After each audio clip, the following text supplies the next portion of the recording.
Hello, everyone. I'm Carolyn Waters, a director and head librarian here at the New York Society Library. I see faces I don't recognize, so you may, if you're not familiar with the New York Society Library, I want to say we are the oldest library and cultural institution in New York City, founded in 1754. We are a membership library, which means you need to be a member to check out books, but we are open to anyone if you want to join us as a member. And also we hold lots and lots of events like tonight's that are open to members and non-members. And we'd love to have you join us either as a member or for some of our events. In the future, our public reference room is normally open to the public, but because we're in the middle of a big renovation, it is closed right now, but around hoping end of July, we'll be able to reopen the public reference room as well. So if you have any questions, please just ask a staff member. So tonight, we are so honored to have Ada Calhoun here with us. Ada is a longtime member of the library. I've known for quite a few years now, and we're always thrilled when a new Ada Calhoun book comes out. So she is the author, as many of you know, of Also a Poet, which was named one of the best books of 2022 by the New York Times, NPR, and the Washington Post, longlisted for the Andrew Carnegie Medal for Excellence in Nonfiction, and featured on the Today Show and PBS NewsHour. Her other books include St. Mark's is Dead, excellent book. You should all read it. It's so wonderful. I love this book. That there. Yes. That's for the authors. Yes, exactly. That's on our books by member writers shelf. It is an excellent book. Absolutely read it. And she is also the author of the New York Times bestseller, Why We Can't Sleep. It was a little too late for me. I already knew why I couldn't sleep. But also an excellent book.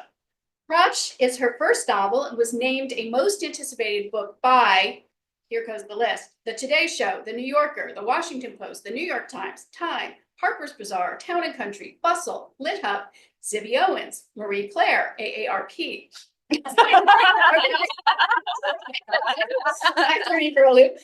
Bloomberg, The Millions, The Seattle Times, and Vulture. That's a lot.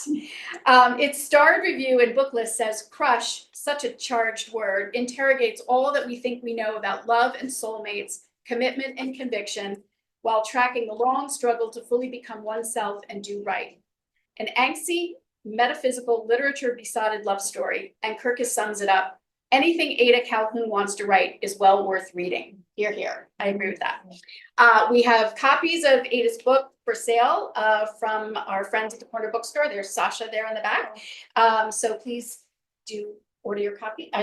Buy your copies, and Ada will, I'm sure, sign them after the event. So,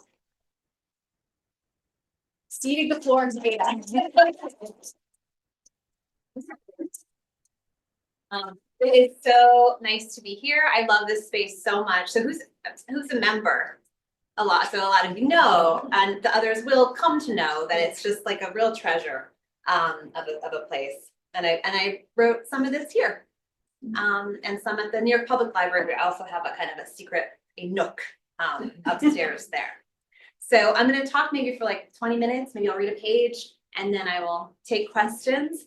And yeah, we can talk about anything you want. And it's been so interesting. So I've been on book tour. The book came out like 2 weeks ago. Every event has been completely different. So the book is like about love and marriage and crushes and death and grief and all these other things. And sort of everybody has picked one to focus on. And so there was like one night where it's just like everybody's talking about their marriages. And then one night talking about grief and everybody was crying. And then 5 people went out to the bookseller at the end and bought this grief book that I mentioned briefly in this book. So so we'll just see what tonight brings. And you know, a few people have cried at various points on the tour. There's no pressure. But if you want to cry, it is totally okay with me. Okay, so first of all, thanks Carolyn and Thayer and everybody else who works here. It's just, you know, again, a treasure. Okay, so like all the books I've written, it sort of took like a couple months and 15 years. So I've been thinking about the issues in this book for probably 20 years, more or less since, you know, I first married. And especially about 15 years ago, my marriage was in kind of a weird place, and I took to the New York Times to write about it at length, because I think that's what you should do when you have a fight with your husband, is you monetize it immediately. And that essay that I wrote for the Times about talking myself into staying married to him became a sort of very viral modern love column that then led to a collection of essays about it, and let us buy a country house. So my then husband was saying, you know, all the things you're complaining about me in the essay, it was a loss leader, right? It was like all the money I lost, all these things. It was just in order to get more later. So he was very proud of himself for having, you know, accomplished all this. Anyway, we had this fun trip to a place called beautiful Mount Airy Lodge. Okay, some people are laughing because you know what I'm about to say. So does anyone want to sing the jingle for us?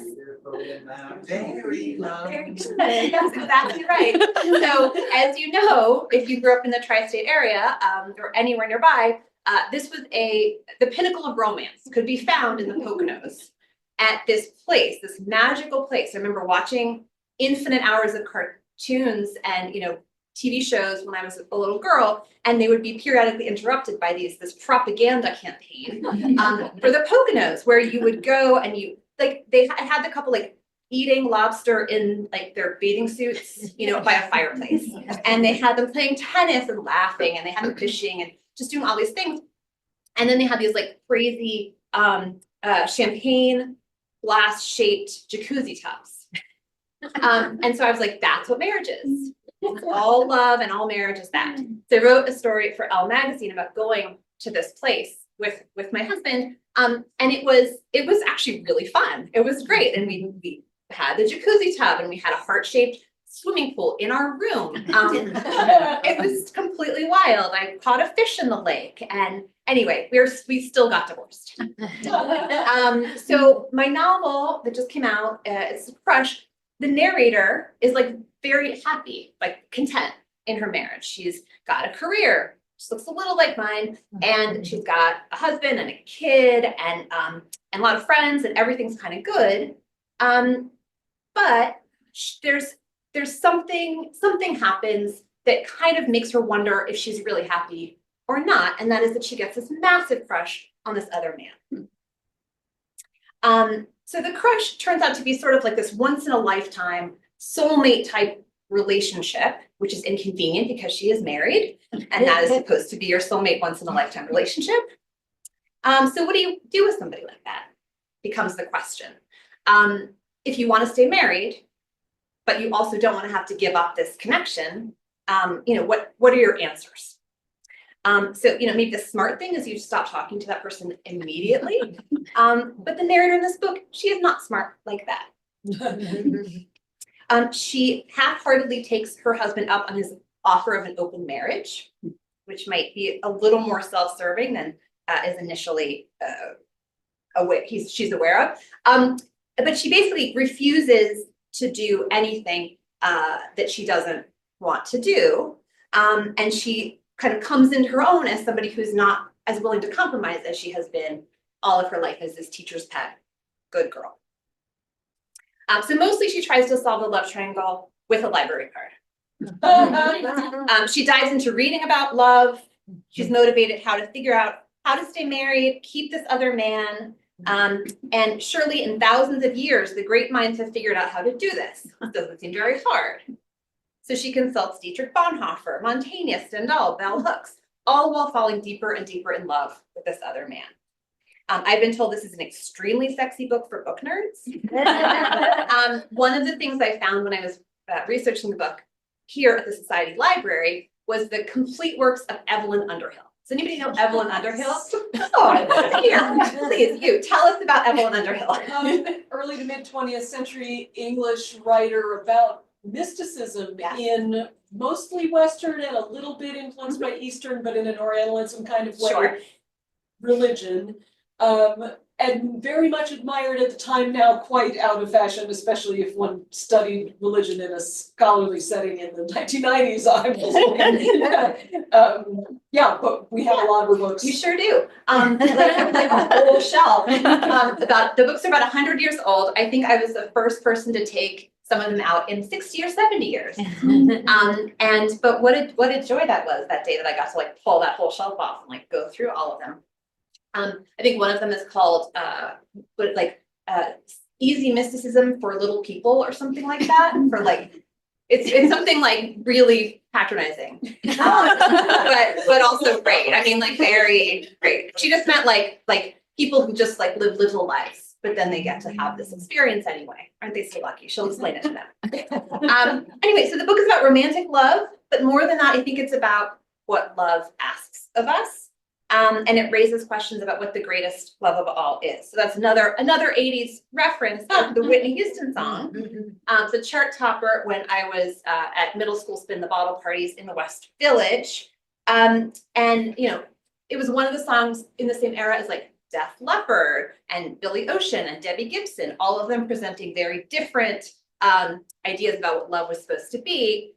Some of them matched the Mount Airy Lodge energy, and others really didn't. But it took me a long time to realize that the Whitney Houston version is actually the best. It was the most relevant to my own life. The song is about loving ourselves, asking questions, especially as women, about what we want. After reading my novel, one woman said, the book is about how even if you're not working and taking care of other people all the time, you deserve to live.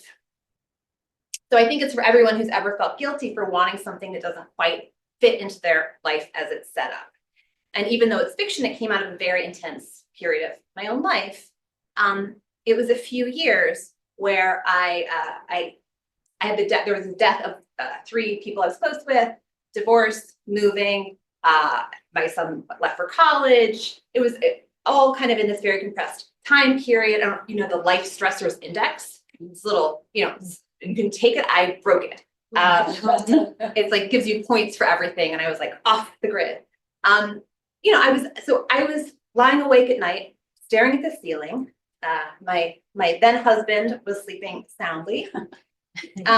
Formerly self-critical, intrusive thoughts dominated this hour between 3 and 4 a.m. But I started asking questions in that time, like, why have I been doing so much for other people? Why, when I've given so much, can I ask for what I want without feeling guilty? For a very long time, I've been making most of the money, doing most of the logistics. I'd worked hard to be kind to my partner, patient and supportive to my children. Bosses said they wish they could clone me. And I'd always sworn I would avoid doing what my generation's parents did, blowing up their households in Kramer versus Kramer style divorces. So to stay married felt like a key measure of my goodness, not unlike running the middle school bake sale, which I also did. I saw value in self-sacrifice and responsibility, even when men I knew had other priorities. My last book is called Also a Poet. I think a couple of you nodded that you read it. It was about my father, who was an art critic. And I found these cassette tapes in my parents' basement of interviews he had done in the 1970s with the friends of the poet Frank O'Hara. And he was supposed to be the official biographer of Frank O'Hara. And so he'd done hours and hours of research, interviews, and hadn't finished the book, which I found horrifying, especially because my day job is I'm a ghostwriter, and I have ghostwritten 30 books, often with far fewer than the 40 hours he had at his disposal. So I said, oh, I'll just finish the book for you. It'll be easy. And then he was diagnosed with cancer, and come on in. Hello. Hi. Come on in. Oh, no, you're great. You didn't miss too much. I'll fill you in later. My parents' building burned up in this freak electrical fire. He was diagnosed with cancer, given 6 months to live. And I ran into some of the same trouble with the estate that he had in the 1970s. So I wound up turning this biography, would-be biography, into a memoir about me and my father, who had always had this very fraught relationship. And we had sort of very little in common, but one of the things we had in common was we both loved this poet. So a little digression, because it's over there and you can take it. Anyway, writing this book made me think more deeply about what it means to desire something, whether it's a new person or a new life, and how it's good to listen to crushes even if we don't act on them, because they tend to show us something about what we're missing. Generation X produced millions of women who, like me, sublimated desire like it was our job. We were the caregivers, the breadwinners, the household staff, and we tended to play the part of the straight man, the foil, the adult in the room. A few years ago, I wrote a book called Why We Can't Sleep, about what made midlife different for our generation than it was for our mothers and grandmothers. What I learned in a couple hundred interviews for that book was that we took pride in our ability to overfunction at work and at home. We were told we could be anything, and this somehow made us believe we had to do everything and do it all perfectly with minimal support. Since COVID, I and so many of the women I wrote about then engaged in a kind of a reckoning. Due to some kind of witch's brew of perimenopause, empty nest, the after effects of the pandemic, a lot of women I know and me found ourselves asking new questions like, why am I doing everything? And what would happen if I just did what I wanted? And once you start asking those questions, it's often true that a lot changes. But it can be hard for us to give ourselves permission when we've spent a lot of our life making way for others. A middle-aged woman's awakening doesn't inevitably lead to divorce, although perhaps it's telling that 69% of divorces are initiated by women, and the median age for a woman facing a first divorce is 40. My life is good now, and I'm really quite happy. And there was something about writing this book that was profoundly transformative for me, because it was a time when I was asking all these questions about how I wanted to live my life. And I put a lot of that into the voice of the narrator. One thing I wanted to do that I did recently was go to the Taylor Swift concert. I took my goddaughter, who's 13, and my best friend, her mother, and we went. And one of the things that happened was she said from stage, the songs are no longer about the people who I wrote them about. She said, now they're about all of us singing the songs together.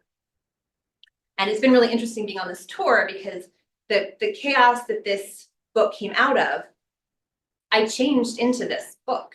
And now it doesn't feel like it's about anything that I experienced directly anymore. It doesn't feel like it's about these people who inspired some of the characters.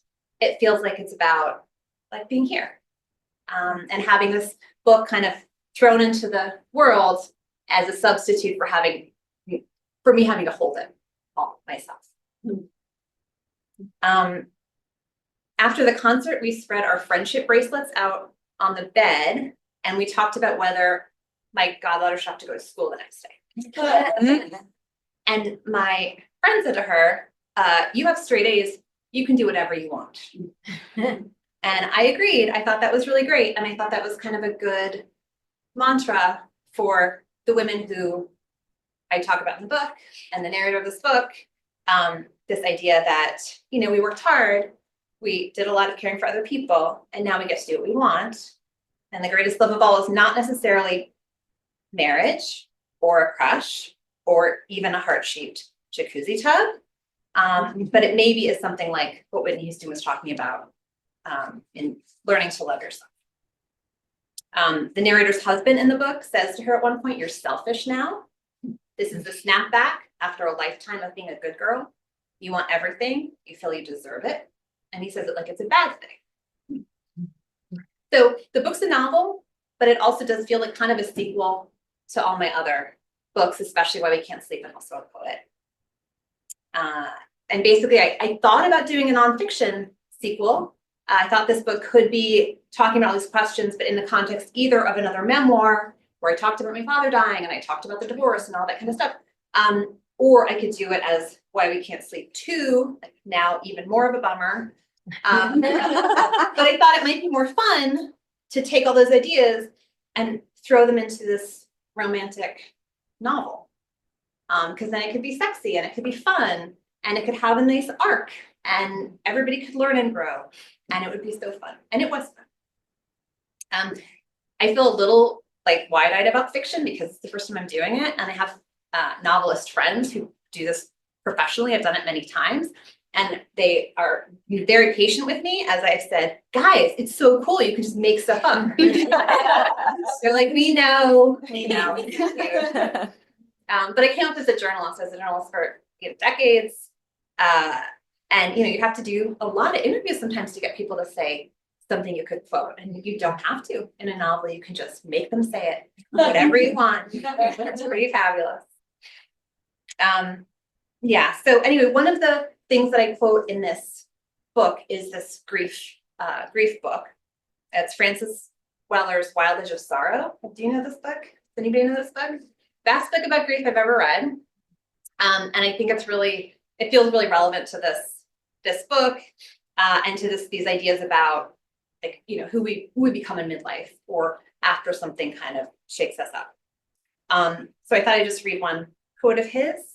He says, "Sorrow shakes us and breaks us open to depths of soul we could not imagine. Grief offers a wild alchemy that transmutes suffering into fertile ground. We are made real and tangible by the experience of sorrow, adding substance and weight to our world. We are stripped of excess and revealed as human in our times of grief. In a very real way, grief ripens us, pulls up from the depths of our souls what is most authentic in our beings." So writing the book, I feel like I really sat with the grief of the losses. And I think he was right that the more grief you sit with, the more this capacity for other feelings also grows at the same time. I thought maybe I'd read just like a page or so, and then just mainly to give you time to think of questions. But yeah, a lot of the book is about books. There are like a ton of quotes all the way through. So a lot of people have said that they have kept a list and then gone to the library or the bookstore and and you know where to find the Evelyn Underhill. So anyway, I thought I'd just read a little bit about this sort of moment with the narrator's father, because a lot of the book is about connecting with people over books, which is the way the narrator loves to live, right? Just there's nothing better than getting just to talk about a bunch of books with somebody, and she's able to do that with this crush.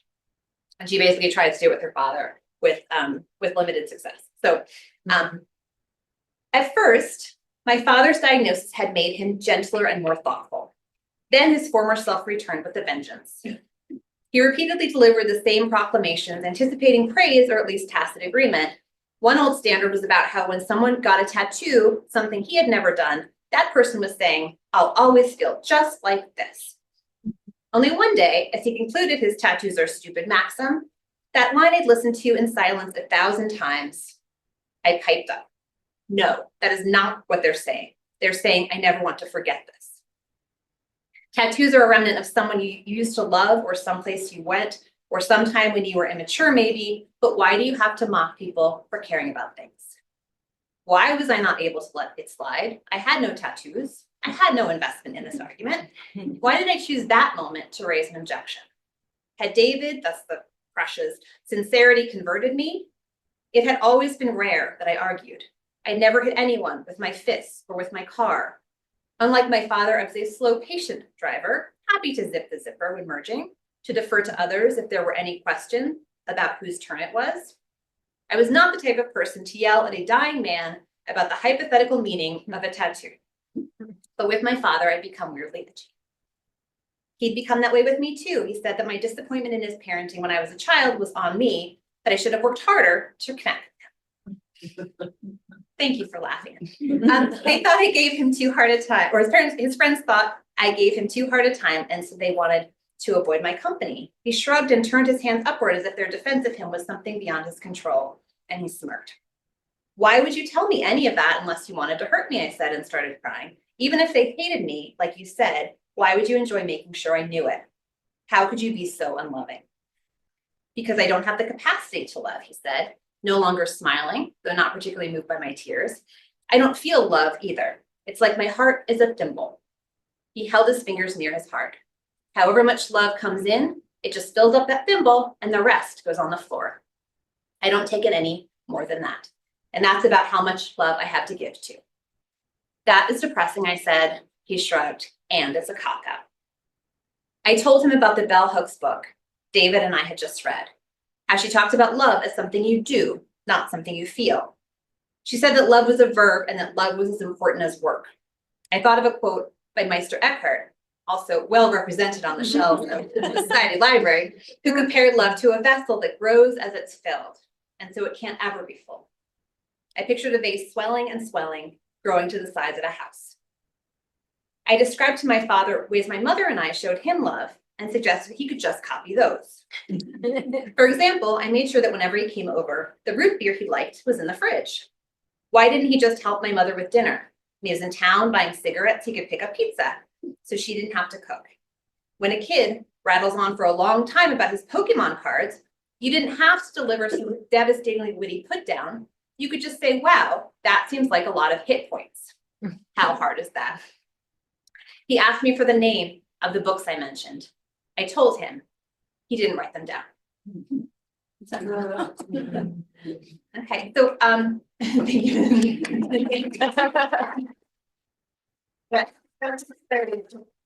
So I'd love to talk about anything anybody wants to talk about. Are there any questions? I can't say who I've ghostwritten for on the question, especially because my agent is back there and we're on Zoom. So anybody? Yes. So did you actually know someone, or were you the person that had a type of relationship with the crush? There are definitely echoes of things I have experienced. There is no direct correlation between the real world and this book. And you can tell that because the crush in this book is just, he's a religious studies professor who essentially has just been like waiting around in this great library for somebody to come along and read a bunch of books with him. And she's like, I would like to read these books with you. And he's like, I'm so glad, because that is what I've been waiting for. So that is my equivalent of sort of the sexiest possible love object. Yes. What were some of the other things you were reading and watching and listening to when you were writing? So a lot about mysticism, because I'm so interested in the ways in which like passionate love and sort of religious fervor and grief all kind of feel like the same texture. And so I was trying to read about all those things in different ways. That Bell Hooks book is great. Have you read it? All About Love? I just think it's so smart.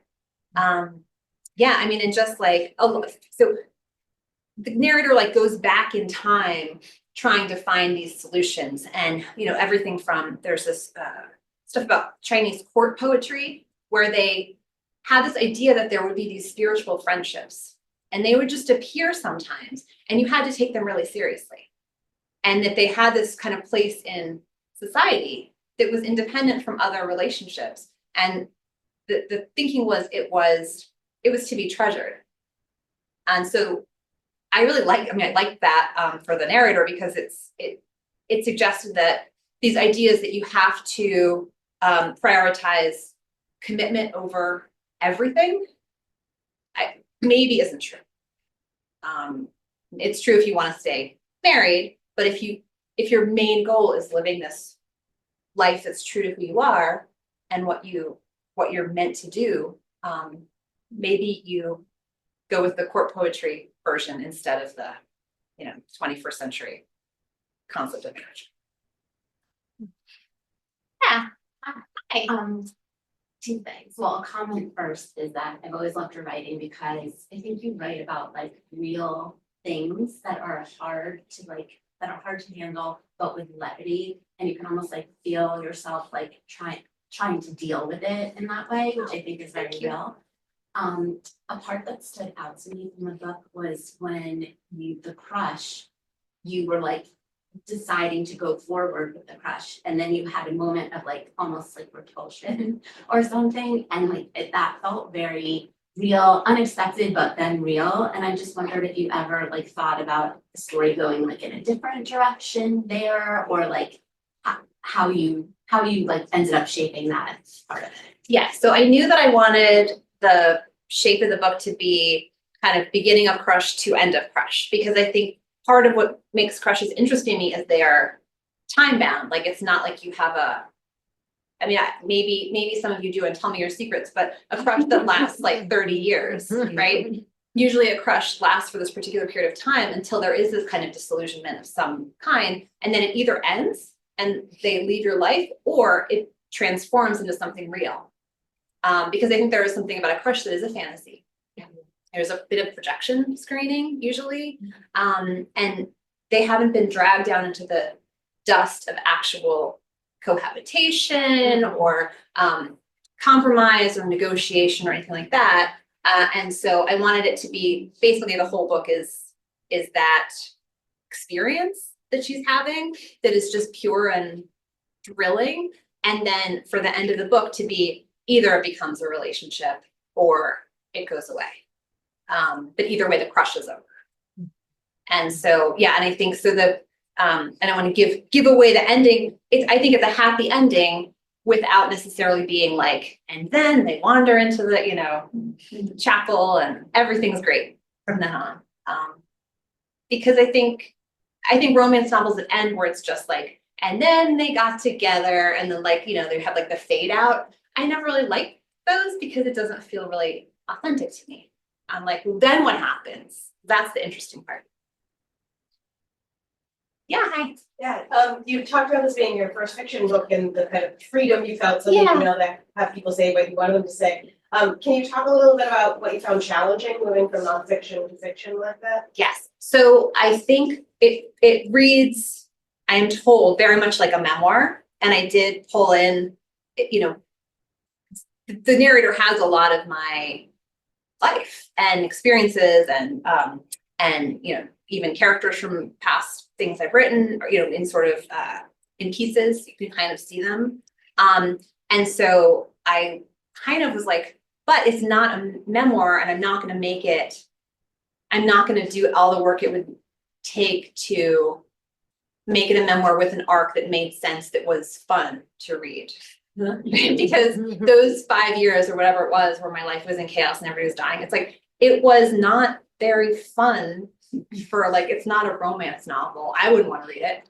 So I wanted to take what I wanted from life. But the challenge I think was then I was like, but does it count if I take a lot or even a moderate amount of real things.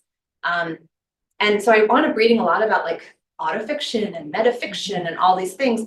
And I think I concluded that you can do whatever you want if you're writing a novel and you can call it a novel. What you can't do, as far as I'm concerned, because I was a journalist for so long, is call it a memoir if you change anything. And I think that there's something about that I didn't realize was controversial. I was talking to a very famous memoirist and they said, I was like, what do you think about all that stuff? And they were like, oh, I mix it up all the time. You have to. And I was like, because you don't remember. So you just write, you just kind of come up with dialogue, like kind of could be like that maybe. And then you make it funnier. And I was like, do you? So, and I think that that's actually much more common than I was aware of. Like for me, if it's in the nonfiction section, you can fact check it, right? You can like go call every person in there and they'd be like, okay, well, it's not quite remembered, but yeah, it totally could have been that way. I get that she remembered it that way. So I've been surprised that that's not always true. It's been interesting, like even like David Sedaris, I love his stuff, but they've started to add this thing. I noticed NPR, like they were playing Sandalwood Diaries back like last year, and they're like, lightly fictionalized. And so I think people are still trying to figure out what to call what, and I do. So somebody said, I was getting interviewed by this student in Iowa, and she said, now that you've written autofiction, do you think you'll try your hand at real fiction? No. Whoa. Yeah, it's pretty funny. Anyway, I was a student too once, you guys. Yeah. Probably asked lots of questions. Any other questions? What? Yes. Did your writing process have to change to adapt to fiction? Was it, did you not outline or when you wrote or when you wrote? So I never have outlined. Every book I've written completely differently and in totally different contexts. So, like when I had a little kid, like little kids around, I'd like write like on a laptop, like with Nerf bullets, like whizzing over my head, or at coffee shops while I was paying babysitter for like an hour, right? And so for this book, I actually had a residency in a castle, which it was so funny because I'd forgotten that I applied for it. Because I often apply for residencies and then I never hear anything. So I'm like, this leaves my mind. But this, it was like right when my father died, I got this email being like, would you like to come to a castle in Scotland? And I was like, I would like to come to a castle in Scotland. I thought you'd never ask. So I wound up writing a first draft in like a month of just kind of pulling in 10 years worth of journals and then making things up around them. And then I had this, I had a draft. And then to go back to like what were the challenges, I had like a friend read it who's like a real novelist, and she was like, you need more scenes. You need more, like, what color were their hair, and like what are they wearing, and like much more dialogue. And then I did not take her advice at all. Because I realized that she writes fiction and nonfiction that way. She's just a very lush describer, and it works great. And her books are wonderful, both the fiction and the nonfiction. But I think my fiction and nonfiction both reads like nonfiction. And I'm totally okay with that, it turns out. Just like, that's fine. You can still do it. You can still call it fiction, because it is. Yeah, please. So I haven't finished yet. I'm still reading it. But one of the things, and you've mentioned this, that I really love about it is all these books and You would, because you're a librarian. Because I'm a reader and I love that. And I am one of those people that I've already started a list of the things.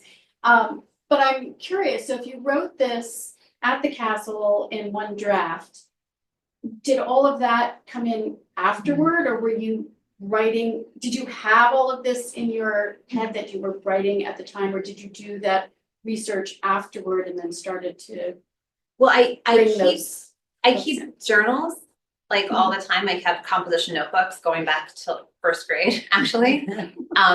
And so, yeah, I had been, because the prior years had involved so much chaos, and that I was just like, I mean, I think I copied over probably half of Wild of Sorrow, right, into these notebooks, and probably half of the Bell Hooks book.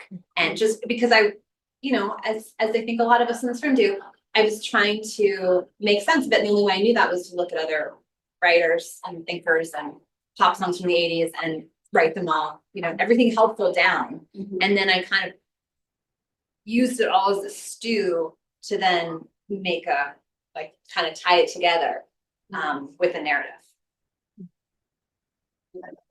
Thank you. Good.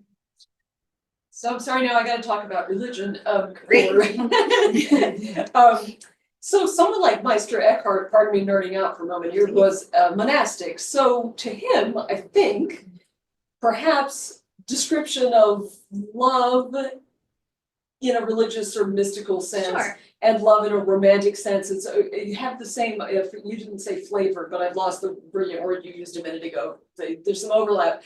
But to him, those would have been exclusive things, that Sure. one devotes oneself to God to and excludes romantic Yes, love. right. So can you talk a little bit more about, not Eckhart necessarily, but all of the mysticism books referenced in the book, and Yeah. how those things do and do not overlap? So the original title of this book, which I thought was a great title, was The Anniversary of the Unexplained. Thank you. I like this one too. This is my editor and I went back and forth for a long time with we had these lists of bookish sexy words going for these emails lasted. And I like crush because it has this connotation of being crushed too, right? It's got this sort of darkness to it. But the reason it was called that was because in the book, she has this mystical experience. And it is something more than romantic love. And it is unexplained. It's so interesting. Almost nobody has mentioned that, even in reviews or and I wonder, I think there is something about mystical experience that, aside from the Evelyn Underhill canon, doesn't get talked about a ton, especially not in the context of what can trigger it. And one of the things that can trigger it, I think, is falling so deeply in love with a human being. Heloise and Abelard. Big time. I think they have there's something about the connection between, passionate human love and love of God or the spirit or whatever it is.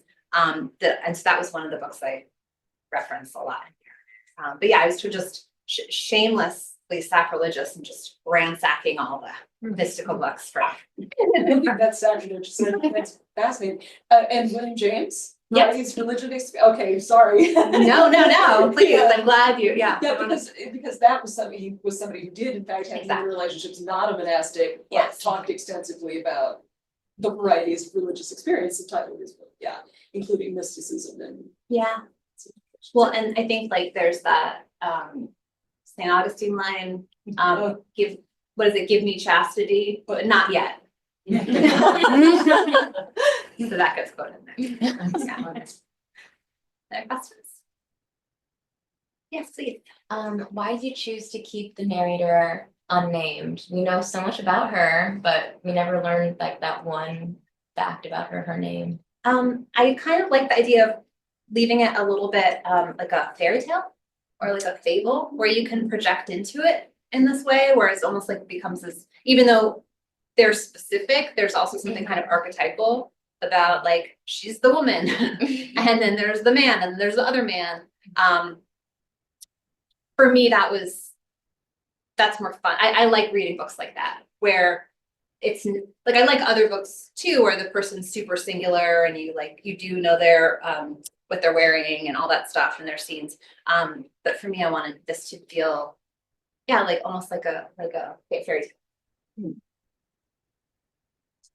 Yes. In the passage you read, you referenced kind of dialogue with a parent, Yeah. and that's a different type of relationship than a marriage or a crush. Yes. Is there any kind of thought that goes into how hard it is to break off a family relationship that is not fulfilling in comparison to a romantic marriage or even an extramarital kind of relationship? I don't know if that was part of your thought process here, but you did read a passage with child parent. Yeah. So I think the book is about this kind of idea of love broadly, and then as it comes to one person in all these different ways. So like she has this complicated like love for her parent, but that's complicated. Love for the husband, love for the child, love for this crush mystical person, love for her pen pal who happens to be National Treasure Tom Hanks. And love for her friend, her best friend, who's brilliant in the book, and other friends. And this idea that like all of us have these different forms of love in our life, and they all are challenging in different ways. And I think it's interesting, like one question she asks a lot is what comes into conflict? Like what comes into conflict with your love for yourself, for example? Does loving this person, like a parent who's unkind, is there something about that is you can feel good about because you're doing the right thing regardless of how everybody else is behaving? Or is there something martyry about it in a way that's not self-loving? That's a question she asks. Anyone else? Yes. Are you in fact pen pals with Tom Hanks? Yes. And I know his name in the acknowledgements. He has said it, so yeah, I can say that.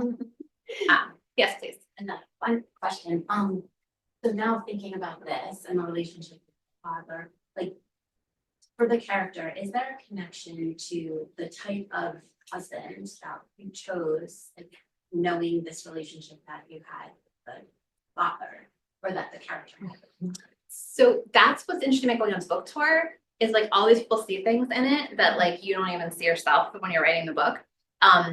Somebody came up to me yesterday in Southern Pines, North Carolina, and she was like, okay, I did not like the husband at all. And I was like, from the very beginning, I was like, she needs to leave. And I thought, she's like someone in the desert, and this is the first drink of water she's had. And so it doesn't even matter who it was.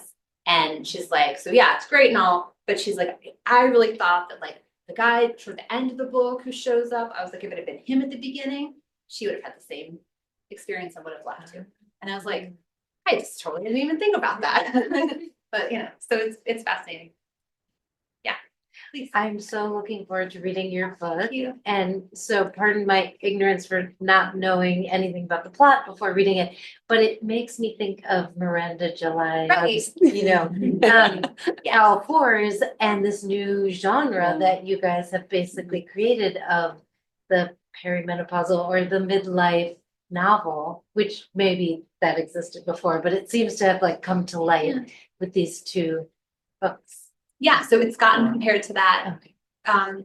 a good amount, and it's been real. And I really did. You like it? Yeah, I did. I really liked it too. And I interviewed her in the 90s for the Austin Chronicle. I was like, because I had this vague memory. I was like, I think we met once. And then I looked it up, and sure enough, yeah, I wrote this like long profile.